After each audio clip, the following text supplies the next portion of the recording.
Come consigliera di parità della città metropolitana di Genova, e parlo anche a nome del mio supplente Carlo Chiesa, abbiamo deciso di patrocinare questa iniziativa che si verificherà a Genova il 29 settembre alle 10 a partire da Piazzale Kennedy fino a Boccadasse, e vede coinvolte l'Associazione per non subire violenza del Centro Mascherona e l'Associazione di Cammino My Trekking per sensibilizzare questo tema molto importante della violenza domestica attraverso comunque un'iniziativa che si può un po' distinguere e distaccare dai temi così seri e così importanti quali sono quelli della violenza domestica. Parte tutto dall'associazione My Trekking, che appunto è un'associazione di escursionismo e attività outdoor.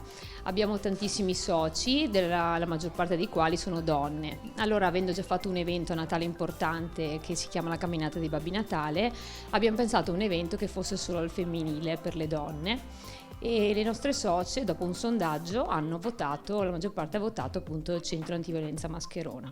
Da lì abbiamo parlato con il centro e ci siamo accordati per fare la Genova in rosa. Il Centro Antiviolenza Mascherona è veramente felice, emozionata di questa partecipazione. Abbiamo 1200 iscritti a questa marcia non competitiva, questa marcia rosa di Genova in rosa. Ringrazio tantissimo My Trekking, tutte le socie di My Trekking, ma anche tutte le cittadine che hanno mostrato un affetto e una partecipazione a questo evento, che è il primo di una lunga serie, quindi faremo altri eventi, si ripeterà a maggio dell'anno prossimo e così ogni anno, e speriamo di essere sempre tantissime.